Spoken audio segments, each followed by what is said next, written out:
Star स्वयंरोजगार प्रशिक्षण संस्थान सोरेगाव सोलापूर या ठिकाणी आज दिनांक 8 मार्च 2021 रोजी सोशल डिस्टन्सिंगचा उपयोग करत जागतिक महिला दिन मोठ्या उत्साहात साजरा करण्यात आला।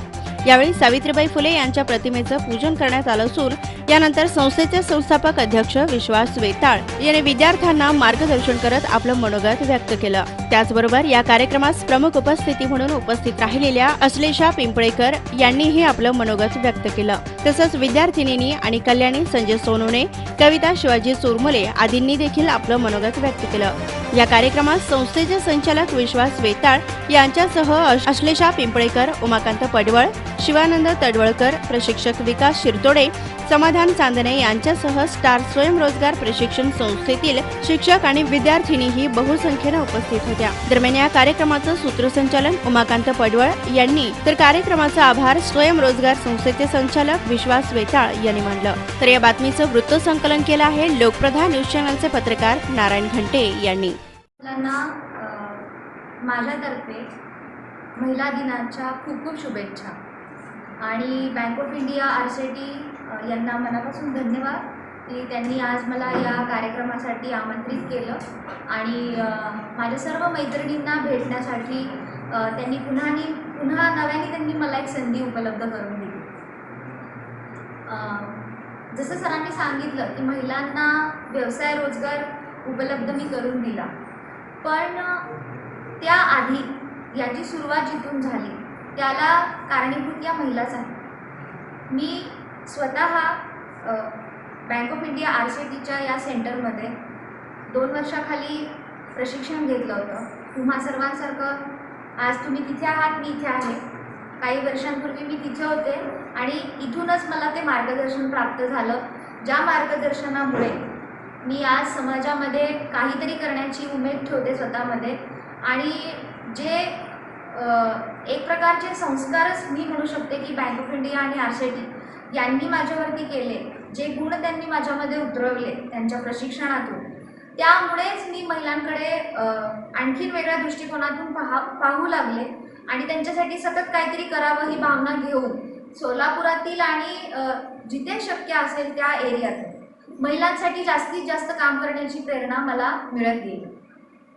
मी स्वतः एक मॅन्युफॅक्चरिंग युनिट चालवते, ज्यामध्ये आम्ही सुरुवातीला स्कूल युनिफॉर्म या ह्याच्यातून काम करत होतो, परंतु कोविडचा कालावधी गेल्यानंतर बऱ्याचशाही गोष्टी आम्हाला समजल्या की बिझनेसमध्ये जर का आपण एका गोष्टीवर विसंबून राहिलो तर आपला जमाव राहणार नाही, आपण इथे उभं राहू शकणार नाही। त्यामुळं आम्ही महिलांनी मिळून इतर दुसऱ्या गोष्टींकडे लक्ष देण्याचं, जसे की हॉस्पिटलचे प्रोडक्ट्स असतील किंवा दुसऱ्या कुठल्या ज्याच्यामध्ये महिला काम करू शकतात, अशा अनेक प्रोडक्ट्सला घेऊन मी महिलांच्या सोबत आज काम करते आणि मला आनंद होतो की त्या महिलांना, ज्या महिलांना आज घरी बसून काहीच काम मिळत नव्हते, परंतु फक्त एक चांगल्या प्रकारचं प्रशिक्षण घेतल्यामुळं शिवणाचं, त्या महिलांना आज आपण रोजगार उपलब्ध करून देतो आणि दुसऱ्यांना रोजगार जेव्हा आपण उपलब्ध करून देतो तेव्हा नक्कीच मनामधनं तुम्हाला जो आनंद मिळतो तो कुठल्याही गोष्टींमध्ये किंवा कुठल्याही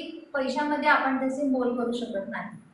तर मला या ठिकाणी तुम्ही बोलवलं आणि महिलांना काही मार्गदर्शनाचे शब्द म्हणा किंवा अनुभवाचे शब्द सांगण्याकरता मला इथे तुम्ही बोलवलं, तर मला इथल्या महिलांना माझ्याकडून हा संदेश पोहोचवावा असा वाटेल की तुम्ही जेव्हा इथे येतात आरसीटी बँक ऑफ इंडियामध्ये एक प्रशिक्षण घेण्यासाठी, जेव्हा तुम्ही इथे आलात तर इथून प्रशिक्षण घेऊन बाहेर पडल्यानंतर ज्या उमेदीने तुम्ही आज इथे आहात, ज्या उमेदीने तुम्ही आज प्रशिक्षण घेत आहात, तोच उत्साह आणि तेच ध्येय आणि तेच लक्ष तुमच्या मनामध्ये कायम राहू द्या।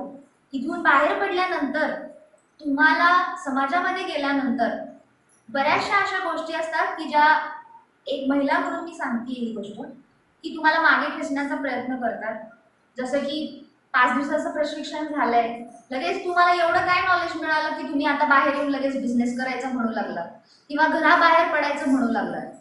अशा बऱ्याचशा गोष्टींना तुम्हाला सर्वांना तोंड द्यावं लागणार आहे।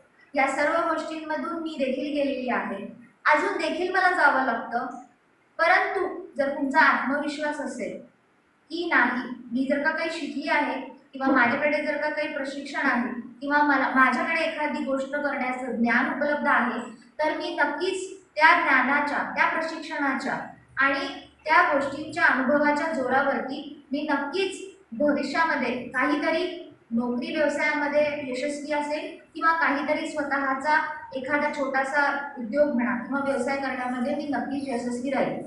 जोपर्यंत तुम्ही हे ध्येय मनामध्ये ठेवत नाही, जोपर्यंत तुमच्या मनातून तो आवाज तुम्हाला रोज सतत मिळत नाही की मी इथून बाहेर पडल्यानंतर काय, तर मी इथून बाहेर पडल्यानंतर जे काही इथे माझ्याकडे आज ज्ञान मला मिळवलेलं आहे त्याचा मी 100% पुरेपूर बाहेर समाजात गेल्यानंतर त्याचा वापर करून घेईल आणि मी ते कुठल्याही पद्धतीने वाया न जाता एक यशस्वी उद्योजिका किंवा यशस्वी तुम्ही म्हणू शकता की नोकरी करणारे असू शकते, तर मी नक्की त्याचा वापर करेन. आणि जेव्हा तुम्ही सर्व जी बॅच, आता समजा इथे 40-50 महिलांची जर का बॅच असेल, तर तुम्ही सर्व महिला इथून बाहेर पडून जेव्हा रोजगार स्वतः कमवताल किंवा रोजगार निर्माण करताल, तेव्हाच RCTचे आणि बँक ऑफ इंडियाचे जे प्रयत्न असतील त्यांना खरा न्याय मिळेल. हेच माझे तुम्हाला सर्वांना सांगण्याचे प्रयत्न राहतील की स्वतःला कमी समजू नका. आज आपण महिला दिन साजरा करतो. मेन्स डे कधी ऐकलाय? किंवा आपण महिला दिन जितक्या मोठ्या प्रमाणामध्ये आपण साजरा करतो तितका मेन्स डे का नाही साजरा केला जातो? त्यांचे पण दिवस आहेत. 365 दिवसांपैकी प्रत्येक दिवस हा फक्त आणि फक्त पुरुषांमुळेच आपल्याला एक यशस्वी आयुष्य जगण्यासाठी आपल्याला मदत करत असतो. जेव्हा आपण महिला दिन साजरा करतो तेव्हा नक्कीच त्याच्या मागं आपले पुरुष, आपले वडील असू शकतात किंवा आपले सहभागी असू शकतात, ज्यांच्यामुळे आपण हा महिला दिवस यशस्वीरित्या पार करू शकतो. परंतु देवानी जेव्हा महिलांना घडवलं तेव्हा महिलांकडे काही सुपर पॉवर्स दिलेल्या आहेत, काही विशिष्ट त्यांच्याकडे गुण असे आहेत की ज्या फक्त आणि फक्त महिलांमध्येच देवाने दिलेल्या आहेत. आणि त्यामुळे आज महिलांना इतका मान सन्मान आहे, इतक्या मोठ्या प्रमाणामध्ये आज महिला दिन साजरे केले जातात. तर त्याच्या मागं या काही विशेष गोष्टी आहेत की ज्याच्यामुळे महिलांना आज इतका मान दिला जातो आणि सन्मान दिला जातो. तर आपल्यामध्ये त्या पॉवर्स आहेत, आपल्यामध्ये ती शक्ती आहे, प्रचंड महिला शक्ती आज आपल्यामध्ये आहे.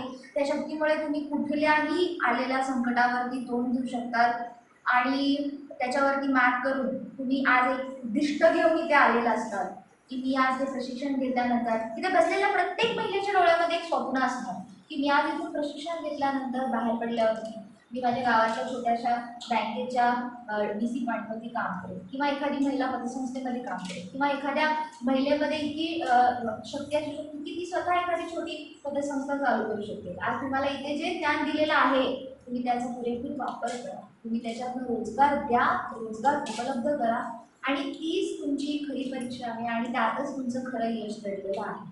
मला इतकंच सांगावंसं वाटेल की महिलांनी कधी स्वतःला कमी समजू नये. इथून बाहेर पडल्यानंतर तुम्हाला काम, रोजगार करण्यासाठी ज्या काही गोष्टींची अडचणी येतील तुम्ही कधीही माझ्याशी बोलू शकता. मी स्वतः आणि RCT स्वतः तुम्हाला त्या सर्व संकटांमधनं बाहेर पडण्याचा मार्ग आम्ही उपलब्ध करून देऊ.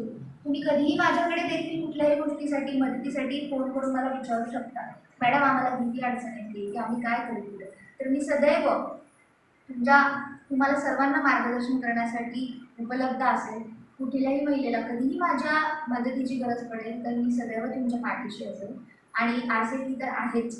एवढं सांगून मी माझं मनोगत संपवते आणि मला इथे तुम्ही बोलवलं त्याबद्दल मी RCT, बँक ऑफ इंडिया, पडवळ सर, वेदा सर, चांदणे सर, शिरसोडे सर आणि पूर्ण टीम या सर्वांचे मनापासून धन्यवाद म्हणते. जागतिक महिला दिनाच्या या कार्यक्रमाला उपस्थित चिंबळेकर मॅडम, आमच्या लास्ट इयरच्या ट्रेनिंगला, शिवण क्लासला ट्रेनिंगला असलेल्या मॅडम व आपण सर्व महिला, आपणा सर्वांना जागतिक महिला दिनाच्या हार्दिक शुभेच्छा. तर बोलायला एवढं बोललेत की मला वाटतं मी काय बोलावं, कारण दिवस तुमचा आहे, बोललं तुम्ही पाहिजे. सोनवणे मॅडम म्हटल्या की स्वातंत्र्य तुम्हाला मिळालं, बरंचसं स्वातंत्र्य मिळालं किंवा काही मानसिक स्वातंत्र्य किंवा जे काही स्वातंत्र्य मिळायला पाहिजे ते मिळालं नाही, तर हे कोण देणार? कोण देणार? तुम्हीच. कारण आज जरी तुम्ही कोणाच्या पत्नी असाल, कोणाच्या सून असाल, तरी उद्या तुम्ही कोणाच्या तरी सासू असणार आहात, आज आई आहात. त्याबरोबरच आपल्या मुलाला काय शिक्षण द्यायचं त्यांनीच सांगितलं की मुलाला आपण कसं शिक्षण दिलं पाहिजे. फक्त आपण मुलीलाच सांगतो की तुझ्या ह्या जबाबदाऱ्या आहेत, परंतु आपण मुलाला कधीच सांगत नाही हे तुझं चुकतंय. मग सासू जरी असेल आणि जर सुनेचं बरोबर असेल आणि मुलाचं चुकत असेल तर सासू म्हणून आपण सुनेची बाजू घेतो का, हे तपासण्याची गरज आहे. कारण हे जर आपण नाही तपासलं तर आपला मुलगा चुकत असेल तरी त्याला काही बोलायचं नाही आणि सुनेला बोलायचं हे बरोबर नाही आहे. आणि हेच जर आपण बदललं नाही तर शक्य नाही आहे. त्यामुळं ते बदलायला हवं. सोबतच त्यांनी सांगितलं, पवार त्यांनी, की ट्रेनिंगला त्या 11च निघाल्या होत्या, 25 जणी होत्या, मला 35 जणी होत्या. मला चौधरी सर सांगत होते की सर आमची सांगोल्याची पूर्ण एक बॅच होणार, परंतु मी त्यांना सांगत होतो मी इथं नव्हतोय, मी पुण्यात ट्रेनिंगला होतो, मीटिंग होती आमची. आणि मी चौधरी सरांबरोबर सकाळपासून माझा फोन चालू होता. मी त्यांना सांगत होतो तुम्ही 35 म्हणतायत, त्यातल्या 20 आल्या तर शेवटच्या दिवशी सर्टिफिकेट मी तुम्हाला त्यांच्या हस्ते सगळ्या महिलांना सर्टिफिकेट 20 महिलांना दिलं. आणि झालं तसंच, कारण मला अनुभव आहे. कारण की गेल्या महिन्यामध्येच जे ट्रेनिंग झालं BCSकीचं, त्याला उत्तर सोलापूरमधल्या आणि काही माडा आणि सांगोला भागातील ट्रेनिंगला महिला होत्या. त्यामधील एक महिला पहिल्या दिवशी आली, दुसऱ्या दिवशी घरी गेली. इथून विकास सरांनी फोन केला की ट्रेनिंगला आला नाही तुम्ही, सकाळी उशीर झाला. तर त्या महिलेने सांगितलं मी येऊ शकत नाही, आमच्या घरचे नाही म्हटले ट्रेनिंगसाठी. म्हणजे पहिल्या दिवशी सोडलं.